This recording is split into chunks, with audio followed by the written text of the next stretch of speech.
we definitely consider this building a haunted building. So I guess it's a haunted restaurant instead of a haunted house. But as to who the ghosts are, we've got a few thoughts. When I first purchased the building, I had talked to the gentleman who previously owned the building, and at that point, the building had gone through an entire historic renovation remodel, and so they had to rip out all the flooring on the main level. And there was one day in particular where everything was down to the dirt, and all the guys that were working turned around, and there was kind of a taller gentleman that was wearing a dark, grayish blue kind of wool uniform. It was July, so very not seasonal, and just stared at them and just kind of appeared out of nowhere. And they said he turned around and he walked towards the back of the building and just disappeared. And so the previous owner told me that at that day that crew left and they didn't come back. And we've had ghost hunters here several times. And of course, in similar areas where that happened on the floor, we've had a server one time who saw a very similarly described gentleman sitting in one of our booths just staring at her one night after everything was locked up and closed. And she actually, my mother was down in the basement and heard her scream and yell and came upstairs, and the gentleman was gone. And the ghost hunters who have been here before, the Southwest Ghost Finders, had gotten recordings of what sounded like a gentleman saying things like, come back, it's cold in here, it's dark, things like that, all around the same location in the building. So that's kind of one of our ghosts, that we have. And I was trying to explain the concept of it. It picks up stick figures, and the spirits that it picks up will come through as a stick figure even if we can't see them. We were just getting it hooked up. I was going over everything with you, Tony, and we got 2 stick figures on the table. Of course, when you grab the camera to photograph it, they disappeared. They were being kind of shy. Okay, there you go. Oh. Can you get it now? Yeah. There's 2 anomalies right there. And Tony, if you'll pan the camera, you'll see there's nobody over there. You can see on this view. So it's looking at where would it be standing right now? Is that the bathroom door? Yes, right there by the plant. See the plant there? This is the corner of that shelf. This is the wine door. See it right here? You can see right here where it's at. I can switch the view, and that way you'll be able to see. Hi there. See where it's at now? So then another ghost we have is upstairs. Of course, right behind me, this was the actual office for one of the doctors, Dr. Bartlett. And we had one night where we had set up a video recording device. Nobody was up here, and ended up getting images in the middle of the night of what looked like kind of an older, heavier set man that was leaning over another device that had been centered on a coffee table up here. And nobody else was up here, and there was actually a series of photos. What started off with kind of these like S-shaped lights that eventually the last photo actually showed a figure of a person. And so we had got an excerpt from an old like medical log, or there was an organization of doctors, and it referred to Dr. Bartlett as getting old and portly. So so we surmised that that was probably Dr. Bartlett kind of wondering what we were doing up here that night. I'm going to move a little closer, okay? It looks like it's waving there. I ask it to wave. Hi.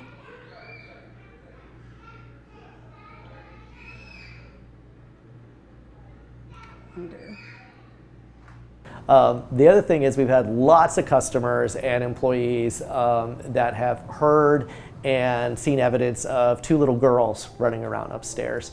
Since the moment we moved in, we've had weird things moving around. We had one day where we had all these little gold demi-tasse spoons that we came in the morning after we'd closed, and they were on the stairs, every other stair going up the stairs to the lounge, and everything was locked, even the door to the lounge was locked.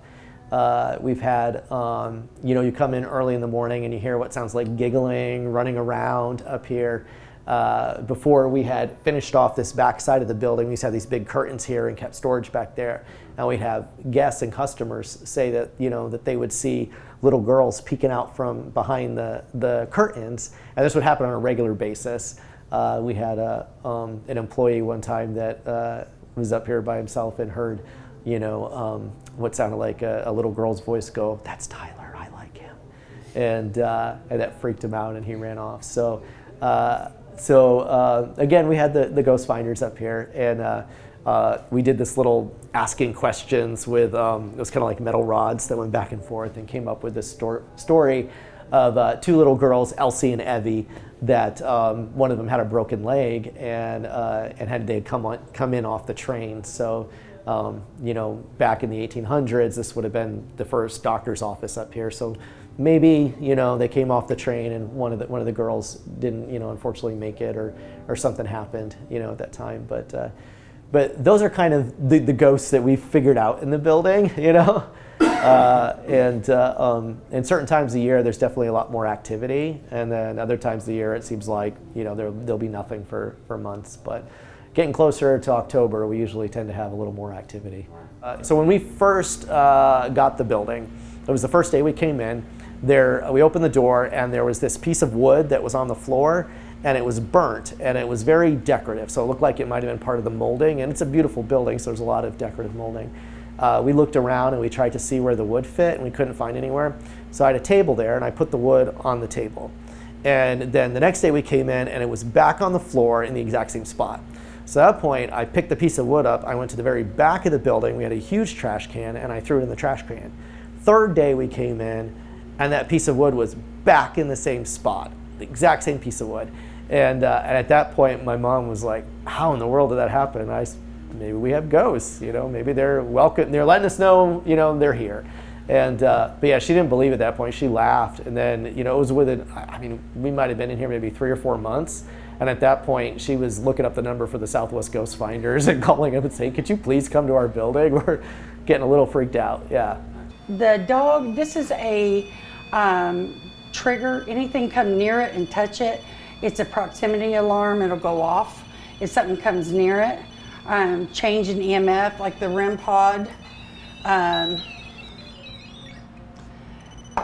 It makes it, can you hear it now? Yeah. It makes it a little alarm, and if nobody's around it, it should not be going off. And then I brought you a couple of balls. They're not noisy either, but if you move them, they'll make pretty lights. Can you give that a shot for me? Look, Tony. Yeah. Thank you. You like the balls? Those are pretty cool balls. Thank you. Good job. That was awesome. Thank you. Were you going to pet the kitty cat? Or do you just like the balls? I got a bigger ball I'll bring next time. Can you do that again?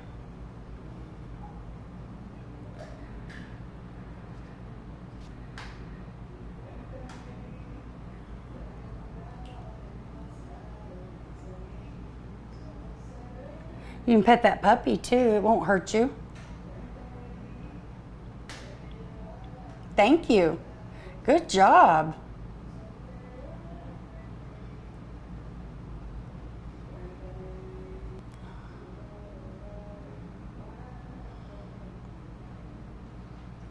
Good job. That's amazing. Thank you. So anytime anything moves the ball, it lights up? Yes. It's very small. It's like the little girl. It went away, but it should come back. She's been coming back. There she is. Hi, sweetheart. Hi. I brought you some toys to play with. You really should go check them out. I brought you a puppy. I brought you a dog and a cat. I guess a puppy is a dog. Brought you some balls. Yeah, you don't have to peek around the corner, it's okay. You can go play with them. I said that because it looks like it was leaning around to look back behind it. Good job. It's still there. It's like it's checking out the REM pod. Oh, was that the perimeter thing going off? Yeah, that was the dog. Okay. It's still there. It's touching the dog now. And it's touching the REM pod. Can you see it? Yeah. Like looks like it's literally like bending over to play. Yeah.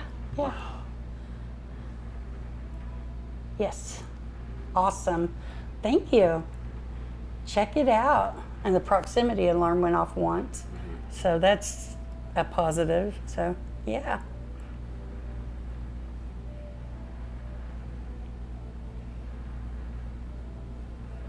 Pretty cool, isn't it? And you can tell it's a larger figure and it's all bent over to touching the REM pod now.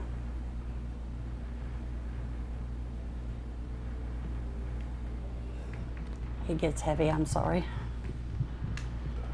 Okay, good job. I'm so excited. Thank you. You're doing great. Good job.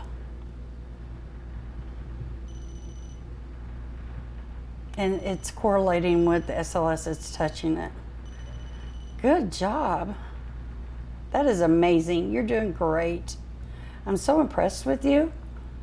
So kind of like what Joe was saying, was we believe there are 2 little girls because of the video we got.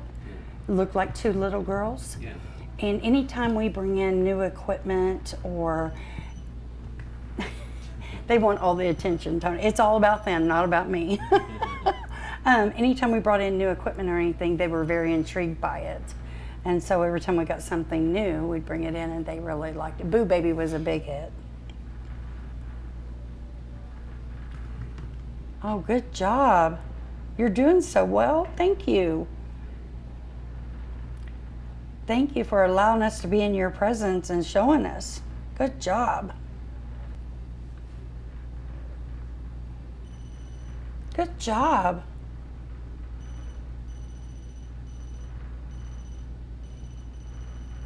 And of note, that's got brand new batteries in it as well. I changed all the batteries after our last go around, making sure that this time everything was going to be good, and charged everything. And so it's got new batteries in it. The REM pod I always change when it acts up. You just never know with it. Oh, good job.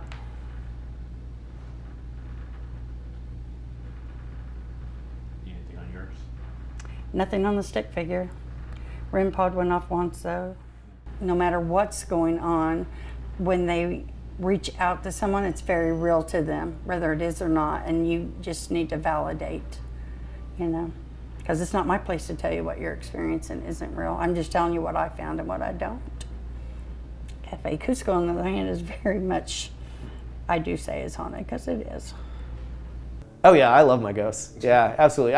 We've had people, we'll come do sage and we'll cleanse that. No, this is their home too. Yeah, so we love it. It adds to the atmosphere. There are certain nights, it's funny, because we've had the electricity looked, I've changed out light bulbs, all that kind of stuff. Everything you can imagine to think, am I pulling too much electricity or is there a fault in the circuit? And our big chandelier downstairs, we just have these weird nights where, and it's usually about 6:30, between 6:30, 7 o'clock, where the lights on that will just start to flicker, they almost strobe. And the staff, we always, make the comment that the spirits are, they're active tonight. And I'm telling you, those are the nights that we make the most money. It's insane. It seems like it's a little chaotic. Everybody's drinking. Everybody's in a good mood. And that kind of glasses fall and break. It's like there's a weird chaos. But it's always whenever those lights are flickering. So if it makes a busy night and brings me money, then they can stay. Yeah.